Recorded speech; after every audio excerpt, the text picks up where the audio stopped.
Hi guys and welcome back to Movies That Matter with the Viking. It's Batman Day, so happy Batman Day to everybody. My favourite superhero of all time, of course, is Batman, and my favourite villain is the Joker. The two of them go well together, and we've seen some great incarnations of the two characters. But today is all about The Dark Knight. Now what I want to talk about every actor who has portrayed the Caped Crusader in live action form, and then talk about some of the films that I've liked, that are okay, and some of the films that are bad. Batman and Robin.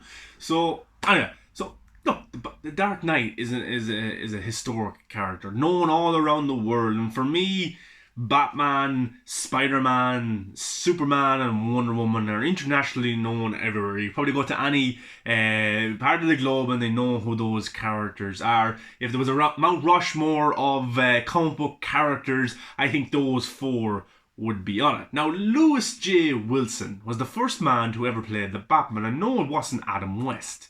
Now, in 1943, he took over the role, and he was the youngest Batman at the time, and still is the youngest Batman that was cast as an adult. 23 years of age, and he was cast as Batman. Man, I'm 23. Do I still have a chance? I have to cut this hair first. But, look, there was a lot of complaints about the character back then in terms of the actor, saying he was a bit overweight for the role. He wore his utility belt a little bit higher than most, but that's a bit mean. But if you go back and you watch the 1940s Batmans, which was played by two actors, which I'll get to in a second, the action, the fight scenes are actually very kind of all over the place, but they're kind of realistic in how a real fight would go, in terms of bodies going everywhere and punches and not really landing, awkward punches, awkward fights. But he had a lot of complaints as well because his Boston accent used to creep into his portrayal of the character. He didn't really put on a voice, he just talked as normal. And look, to be honest, the 1940s Batman suits aren't the best. The cowl is all over the place, the cape is all over the place, but his journey as the Dark Knight was short-lived. And in 1949, we got a new Batman, Robert Lowry. Now, Robert Lowry was actually a big guy. He looked a little bit better in the bat suit than the previous, and his utility belt was worn around his waist, but that doesn't matter anyway. But if you go back and watch the old action scenes, of course, in black and white, when they're fighting, the cape goes all over the place. So they're fighting and the cape comes over his eyes and stuff, and they don't try and change it. They don't try and work a way to try and make it better. You look at the Batman films we get nowadays, and the cape is more or less CGI, and when they're fighting, the cape doesn't get in the way, and it's just all perfect. Now, fun fact about Robert Lowry's incarnation of the character: he appeared on the Adventures of Superman with Matt Reeves, the Superman of that time. And what happened was, that was the first ever appearance of a Batman actor and a Superman actor together. Now, Robert Lowry was actually a prestige actor in that time. He was in amazing films, high profile films, and he was a big star. I think he was in the Zorro, one of those films. He was in a couple of war films as well. So he's a very prestigious actor, and he did fairly well. But after that, there wasn't really much. After he stood down, there wasn't really much Batman after that. But then, the guy who everyone thinks, and everyone kind of thinks, when they talk of Batman, they go back to Adam West. Now, he was not the first person to play Batman, he wasn't. But he's probably up there as one of the most iconic. Now, the 1960s Batman series, and then the movie, very campy, very jokey, over the top, stuff like that, but it worked for that time, and that's what kind of made the character popular. Even though some of the comic book were dark, very dark, and some serious stories, this kind of moved away from that. It had a campy essence. It didn't take itself too seriously, and then you had the Joker, Penguin, Catwoman, Riddler, all over the top, but it worked for what they were doing. And Adam West didn't even like playing the Batman to an extent because he was being typecast. He found it hard to get work afterwards, and that's all he was asked about was Batman. He even turned down James Bond a few years after. So his career was around Batman, even though he didn't really want it to be. But in the future, after the Batman role, he did have to come back. He voiced it in a 1970s show. He did a few animated films in the last few years. Batman vs. Two-Face, Batman and Robin, an animated one as well. So, like, he did come back to the role, and he is probably one of the most iconic actors to play it. And look, go back and watch those series. Go back and watch that movie. And it is campy, it is fun, but it's actually interesting to watch, and it's actually quite funny. Now, where is the furthest place you could go from campy, from happy? If you go to Tim Burton took over the Batman in 1989, and people weren't too sure, especially when Michael Keaton was cast.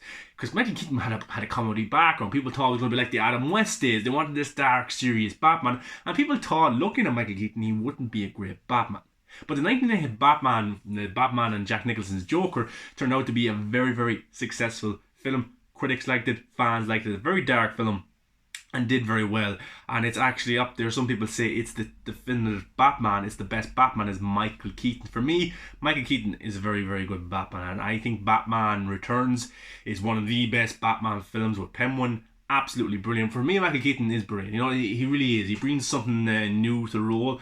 He has that seriousness to it that we hadn't seen before. And even when you watch those two movies today, they still stand up, and they still there's something different from any other Batman films that we've seen. And for me, Michael Keaton returning in the Flash film is absolutely brilliant. I can't wait to see that. Absolutely. And I think he was a very, very good Batman. People kind of said he wasn't a good Bruce Wayne.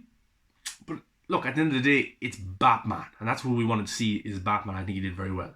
Now, after his two films, he stepped away from the role after Tim Burton did, and Batman Forever was born, with Joel Schumacher and Val Kilmer coming into the role. Now, people say Batman Forever and both of Joel Schumacher's films are very bad. To me, Batman Forever, I like it. You know, it takes elements from the campy Adam West days, but it also takes elements from the Tim Burton dark kind of themes as well. And it puts the two of them together. And for me, it works in some places in the film. Not overall. Sometimes there's a misplaced joke that shouldn't be there and stuff like that. It just really doesn't really fit.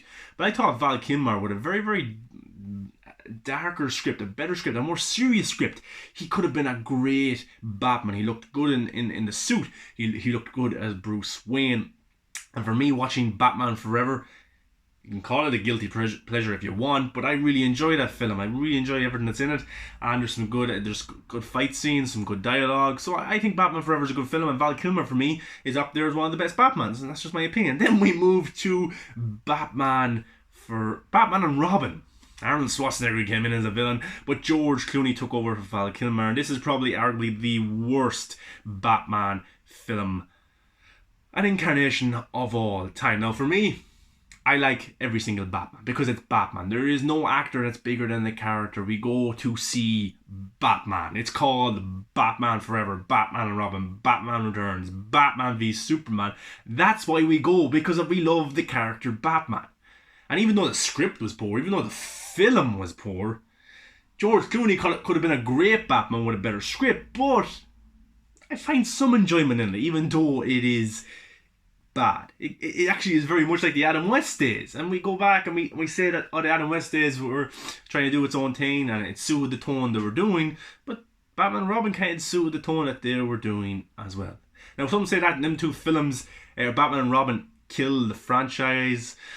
Maybe so, but it took a while for the character to return. Christopher Nolan came in to take over Batman and his highly successful trilogy of Batman Begins, The Dark Knight, and The Dark Knight Rises with Christian Bale. And some say Christian Bale is the best Batman of all time, and I had that opinion as well before Ben Affleck took over. But Christian Bale is a fine Batman, a brilliant Bruce Wayne, and a very good Batman, even though his voice is not the best. And some of the action scenes in The Dark Knight trilogy aren't the greatest either, even though Christopher Nolan was going for more realistic tone in terms of how this would happen in our society, no kind of meta-humans and stuff like that. But for me, The Dark Knight is the greatest comic book movie of all time. It's the pinnacle of the genre, and few films have even matched what The Dark Knight has done. You watch The Dark Knight today, it looks like it came out today. It really is brilliant. You wouldn't think it is 12 years old, and Heath Ledger's performance in it, everything just makes it a great film and a great watch. And Christopher Nolan's three Batman films are absolutely brilliant. I'd probably rank The Dark Knight, Dark Knight Rises, and then Batman Begins. But Christian Bale, for me, is a brilliant Batman and is probably just behind Ben Affleck in the best Batman department.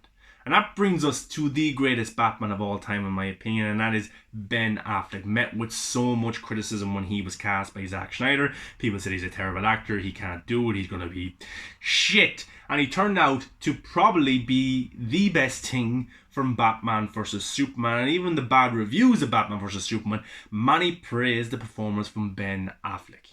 I love the film Batman vs. Superman, I really do. And I love Ben Affleck's portrayal of the Dark Knight. He really is ripped from the comic books for me. He the size, the intimidation, the voice, everything is just absolutely perfect. And we got to see him portray the character in Batman vs. Superman, in Suicide Squad, and Justice League, and then Zack Snyder's Justice League coming in 2021. Suicide Squad was pretty cool as well, capturing Harley Quinn, going after the Joker, fighting Deadshot, and then in Batman vs. Superman, him going up against a god, Superman, and beating him. You know, so Ben Affleck for me is the greatest Batman of all time. Batman vs. Superman is the second best Batman film for me. You'd probably have The Dark Knight, Batman vs. Superman, and then Batman Returns. For me personally, and Ben Affleck, it will be good to see him return in 2021. He'll be in the Flash film, and who knows after that. Now let's talk a little bit about the animated side of things. Okay, so we have Kevin Conroy. People regard him as the best Batman of all time.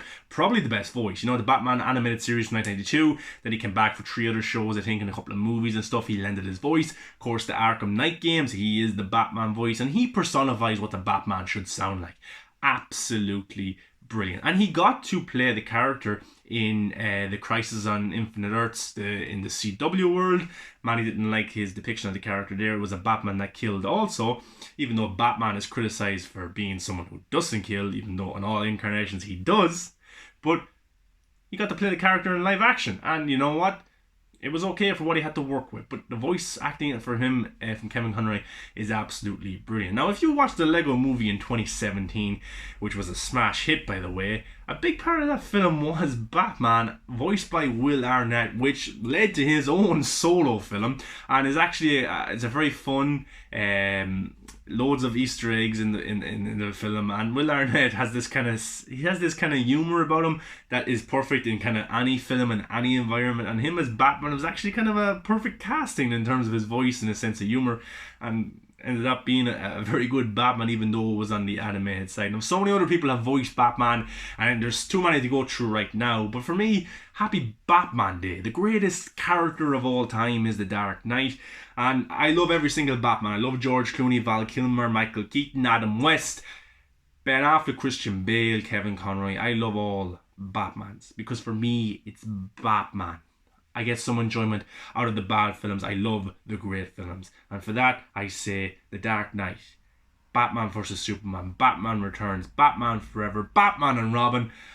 I love them all. I'm a Batman fan. If that makes me a DC fanboy, so be it. I don't care. I get to put on these films and enjoy them for what they are. But guys, let me know your thoughts on Batman Day. Who is your favourite Batman of all time? What is your favourite Batman film? Who do you think was bad in the role? Who do you think would have been great in the role? I want to hear your thoughts. Give a like, comment, subscribe, and come follow me on all the social medias. Until next time, guys, I'm Batman. More like Aquaman, but look, what can I do?